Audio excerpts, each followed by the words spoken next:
Et puis on parlera également d'un ouvrage, donc je vous le disais, publié il y a plus de 100 ans avec notre invité Jean-Marc Rosier. Bonsoir. Bonsoir. Merci d'être avec nous. On verra donc comment vous avez retrouvé et réédité ce livre qui s'appelle La mémoire des Vonvons. Merci beaucoup. À tout à l'heure.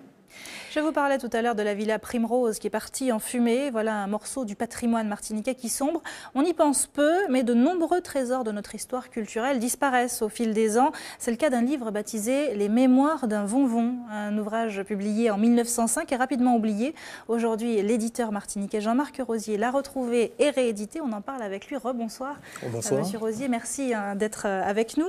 Alors, comment vous avez retrouvé ce manuscrit qui avait disparu ? Alors, c'est un livre tout à fait exceptionnel, comme vous le disiez, qui a disparu pendant près de 100 ans. Il a été édité en 1905 chez un imprimeur qui s'appelait Imprimerie de la Martinique. Et certainement, il paraissait sous forme de feuilleton.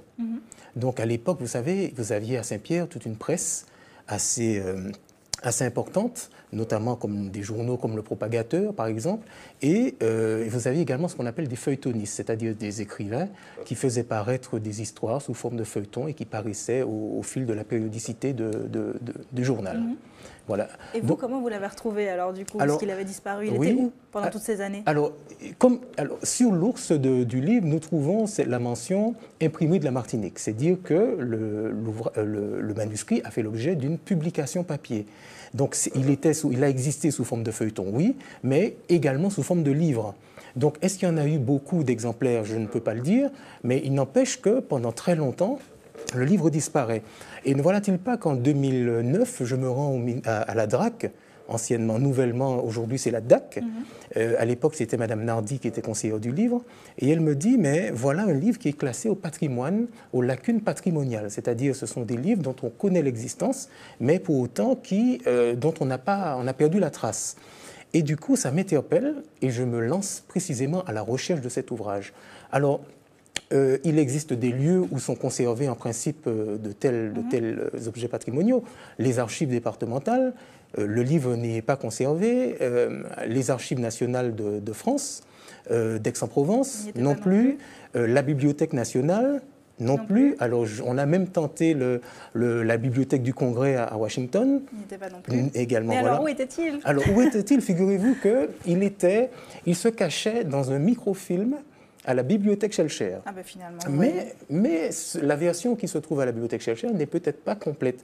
Et du coup, j'en parle à un ami dont le père est un béquet, et il me dit, écoute, j'ai déjà vu ce livre-là. Et il l'avait. Et je lui dis, non, c'est pas incroyable. Et il se trouve qu'effectivement, le livre appartenait à son arrière-grand-mère, et entre-temps, il a été déplacé par la famille en Guyane. Donc, il a pu nous faire des photos, et c'était comme ça qu'on a pu... C'est un livre qui a beaucoup voyagé. Voilà, qu'est-ce qu'il raconte en substance, ce livre? Alors, c'est l'histoire, on peut dire, d'un Vonvon. En 3 mots. En 3 mots. Alors, tout le monde sait ce que c'est qu'un Vonvon. Oui, un bourdon. Un bourdon noir. De préférence, c'est le noir, puisqu'il en existe 2. Vous avez le marron et le noir.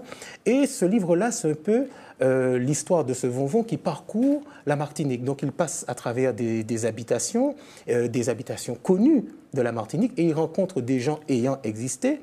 Et sans doute qu'on peut croire que ce livre-là peut être considéré véritablement comme un livre à secret, un livre à mystère.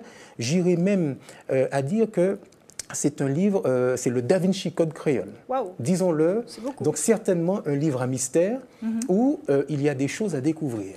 Alors son auteur, je vous le prends au passage, son auteur c'est Tonton Dumoko. Oui. Qui est ce Tonton Dumoko? Est-ce que vous savez qui c'est du coup? Alors sur Tonton Dumoko, il n'y a que des hypothèses. L'historien Vincent Hugues-Belrose, qui a travaillé justement à rechercher l'identité de cet auteur, apporte dans le livre quelques hypothèses. Alors, il s'agirait peut-être d'un béquet. Pourquoi? Parce qu'il a fait le rapprochement avec un toponyme qui existe à la Martinique, qui est le Morne Moko du côté de Sainte-Marie. Donc, il a pu retrouver... par ce toponyme, peut-être une origine, quelques béquets ayant existé, et le nom du Moko aurait disparu. Mais ce sont des hypothèses. Mais il n'empêche que cet auteur, Tonton Dumoko, qui publie, comme on l'a dit, en 1905, était déjà connu. Il devait être un personnage important de la vie littéraire à Saint-Pierre. On n'ignore pas qu'à Saint-Pierre, vous savez, c'était une ville très vivace pour ce qui est de la culture. Et par conséquent, on peut penser que Tonton Dumoko était un auteur connu. Pourquoi je le dis? Parce que, encore une fois, le professeur Vincent Belrose a retrouvé un texte ancien qui s'appelle l'Encyclopédie de la Martinique, qui date de 1814.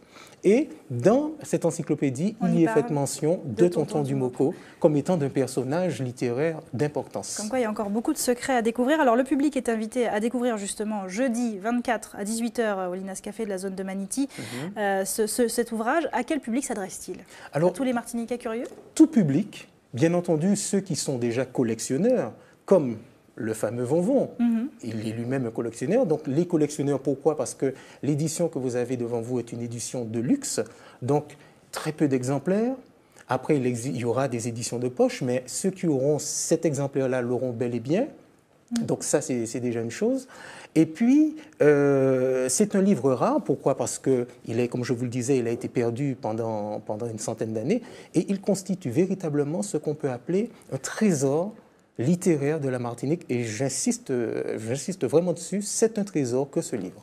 Merci beaucoup Jean-Marc Rosier d'avoir été avec nous ce soir. Je rappelle donc le titre de ce livre, Les Mémoires d'un Vonvon. Merci encore. Merci.